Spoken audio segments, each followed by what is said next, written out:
Stay tuned for the most shadow banned channel on YouTube.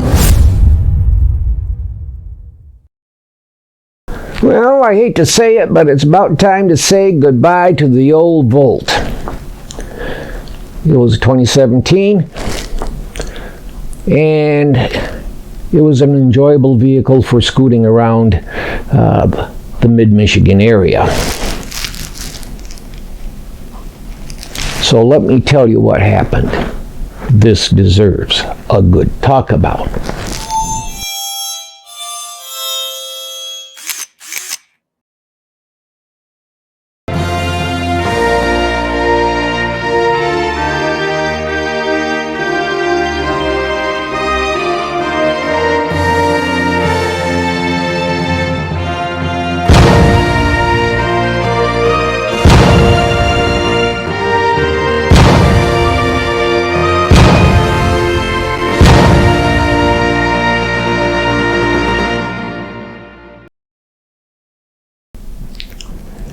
Hello anyone, I'm Scott Payne. They call me the old farmer. We had the Volt for about 5 years. Did us well. It's the least amount that I would appreciate for having in a hybrid vehicle for getting down the road, 50 miles. I really think it should be 100 miles. And I wasn't really wild about that it had 2 tractor motors. One that was electric and one that was an ICE motor, internal combustion engine.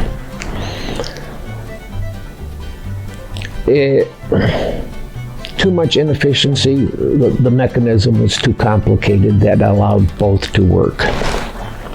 But it did a good job for us. It came off of a lease. Had, I don't know, 17 or 27,000 miles, some such low amount on it when we bought it.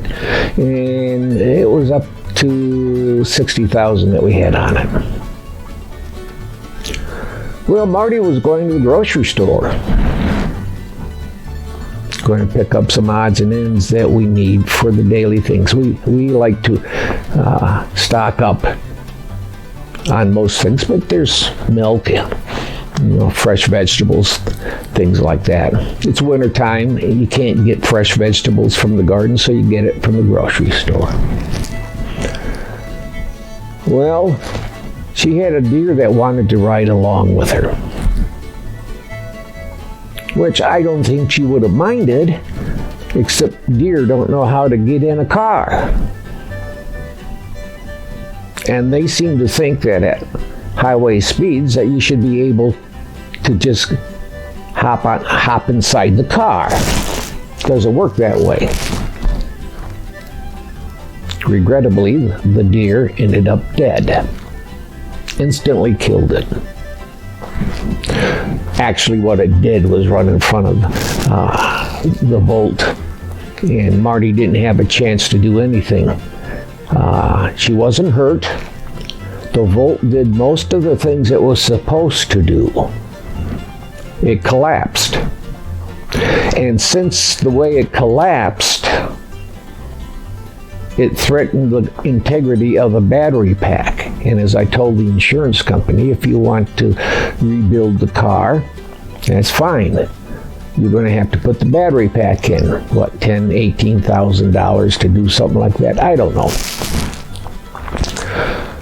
But you're chancing having a fire with a damaged battery pack like that.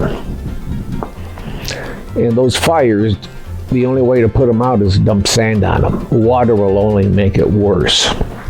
The Canadians figured that out with a Tesla. Tesla caught on fire, and they went through and dumped a whole bunch of sand on top of it, buried it under sand, and came back in a couple of days, and the fire was out.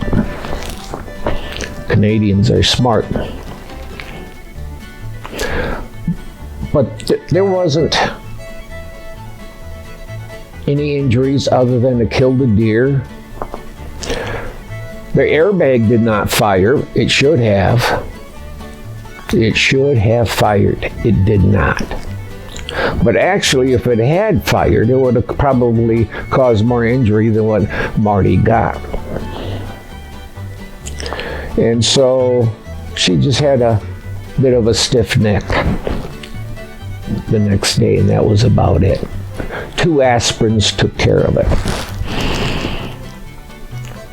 The collision should have fired up OnStar. We have OnStar. And it didn't. They didn't come on board. It should instantly tell OnStar there was an accident, and they should come on and say, "Do you need 911?" That's the procedure on it, and then they call 911. That didn't happen. She pushed the OnStar button. Nothing happened. So, to OnStar. Overpriced. Their directions are horrible. We prefer way or ways over OnStar. It does a better job. It's free. If you like it, send them a few dollars. They'd appreciate that. So that means we have to go out and get another car. And this happened, from this video, just over a couple of weeks ago that the deer hit the car. And I spent 10 hours a day, starting the day that the deer hit the car, looking for a replacement bolt. And every time I saw one that was interesting, that met our specifications, wasn't in an accident, it had lower mileage on it, when I picked up the phone and called, it was already sold. Or it was 500 miles away.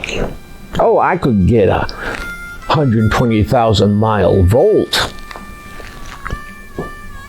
but I'd only pay a couple of $1,000s for that. Everything's going to fall apart on it. So after about 2 weeks of looking for, or I should say a week and a half, a Volt, I decided to look around and see what other plug-in vehicles that were available. And it turned out that, first of all, Toyota was just too doggone expensive. I don't pay for name. I'll pay for product, I won't pay for name. If they think they're that great, they'll just sell more and make their money that way. If they want to charge a privilege fee, I won't pay it. Mitsubishi Outback PHEV. Started looking for those. Now that's got 32 to 38 miles on a charge. It depends on whether you want to use regenerative braking or not. The Volt didn't have it. The Outback does.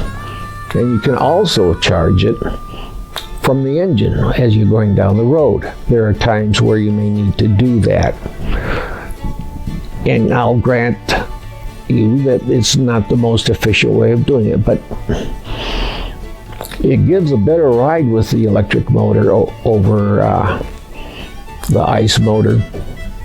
Quieter, smoother, better response. So yeah, you could be cycling through with the ICE motor charging the batteries. But the reason why I started looking at it, because we liked the Subaru. We had a Subaru before the Volt. And at our age, the safety features that were on it, such as lane alert and such like that, emergency stopping if it sees something pulled in front of you, those types of things, at our age, is a wise choice to make. And so I found one up in Flint. 30, 40, 50 miles away. It's the next big town over northeast of Lansing. It used to make Buicks. It was the Buick town. And when GM left, it just destroyed Flint and it never recuperated. But we saw an Outback that was a 23. Price was okay, not great, but it was okay.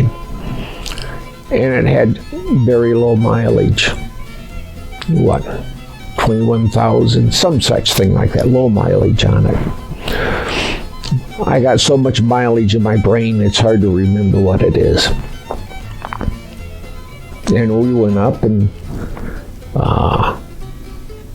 in an afternoon through evening, I talked to them. The sales rep, York is his name, Y-O-R-K. He was the right salesperson to talk about a plug-in because he had an older model of the Outback. And everybody at the dealership says, we got the right person to talk about an Outback plug-in. Intelligent young man, good sense of humor. Quite young, I think he was about 28 or so, but he knew his stuff, and there wasn't a stupid question that we could ask him. And he made sure everything was the way it's supposed to be. So it was getting late. Laid a few dollars down on the table to hold it, and we'll come back tomorrow morning and finish the purchase of the car. And we did. And he made sure that all the safety devices were turned on with the vehicle, because it's a new vehicle. It'd be nice to have all the safety features working until we understand the car. In fact, he says, if you're going to buy a car like this, why do you buy it with all the safety features and then turn them off? It's stupid. We have them on. Backup camera, but also a 360 view. That makes a difference when pulling it in the garage. We have to back it into the garage because the cord on our 220 charger for the car, which we got with a Volt, the cord isn't long enough to plug it in if we pulled in, so we have to back in. And that 360 camera is wonderful for that. Heated seats, heated steering wheel.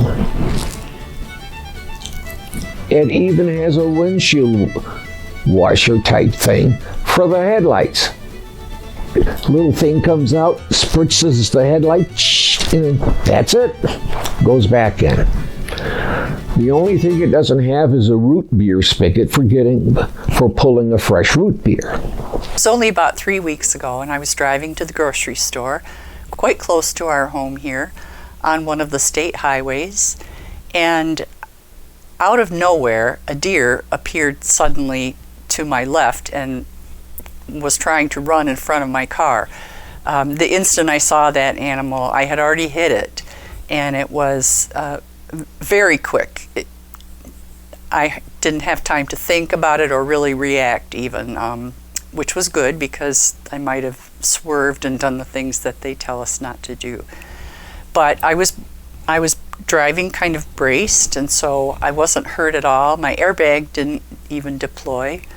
I think probably because the deer hit sort of on the front corner where the headlight is, and didn't probably hit any part of the car that would have triggered the airbag. I pulled over to the side of the road and called 911, and it seemed like just within moments there was a Ingham County deputy officer appeared, drove up and made sure I was all right, kept me talking, asked me what happened and so on.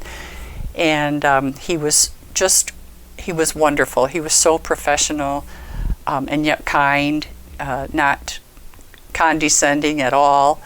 I know some women sometimes have that experience, but he was nothing other than professional and yet very compassionate. And I'm grateful to the Ingham County Sheriff's Department for their help and their professionalism.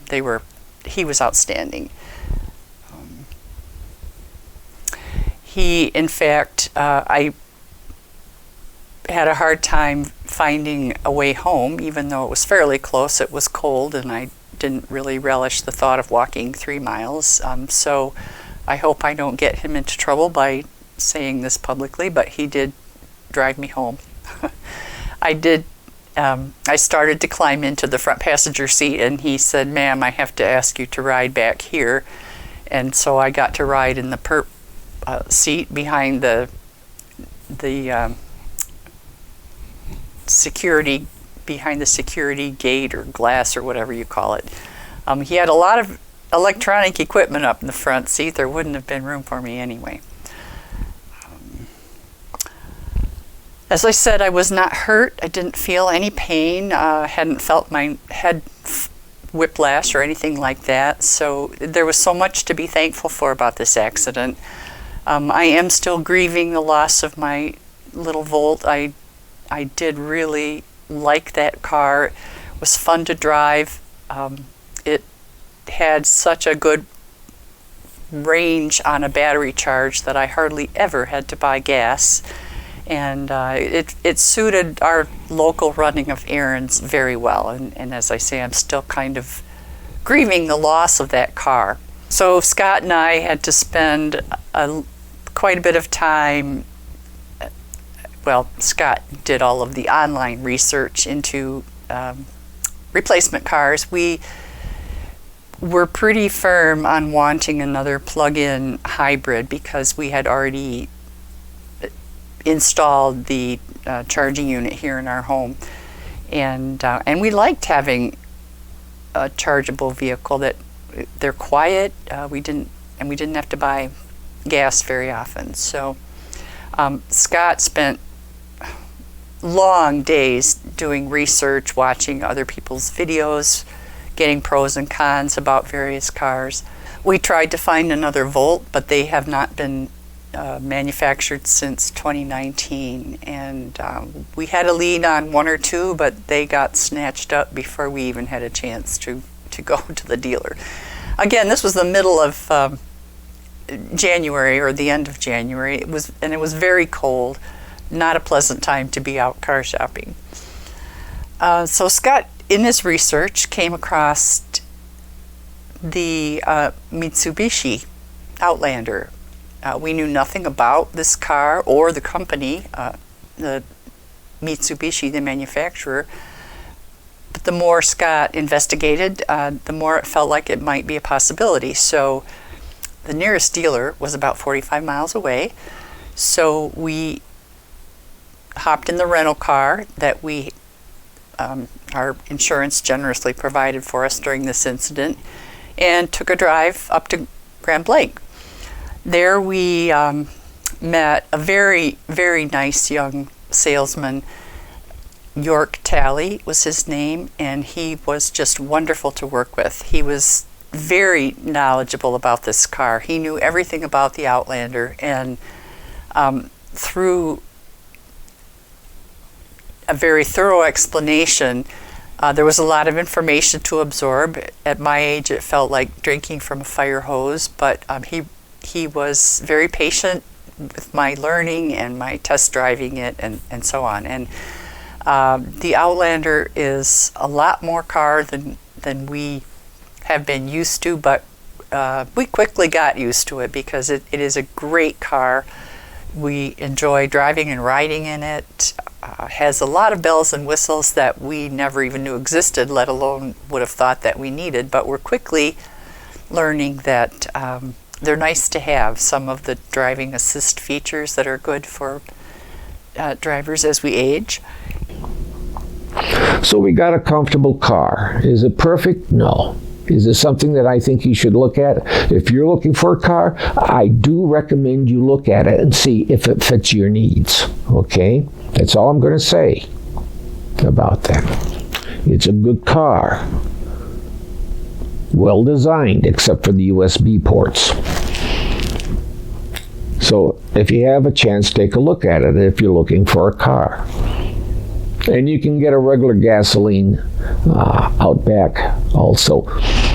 But if you're going to go that route, you might as well get the hybrid.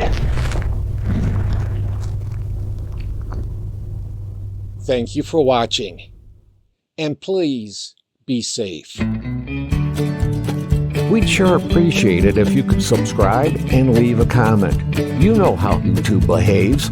They won't believe you watched a video unless you leave a comment. Also, it would help if you ring the bell and do a thumbs up. As you know, if I find a good channel, I pass it on to you. So if you think it's appropriate, it would sure help if you passed us on to your closest 10,000 friends and family. But above all, give a helping hand to someone today. It's the best gift to give. It'll make you feel good too. Don't forget to click like, subscribe, share, or ring the bell buttons on the Original Old Farmer channel. We enjoy reading the comments that you leave, and they do help the channel, so keep them coming. And once again, thank you for watching The Original Old Farmer.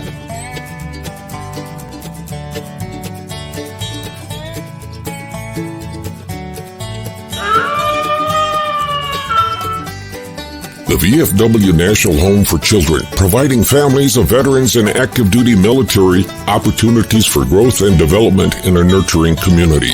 Please consider a donation to help their children and families. I.C. Rhodes speaking.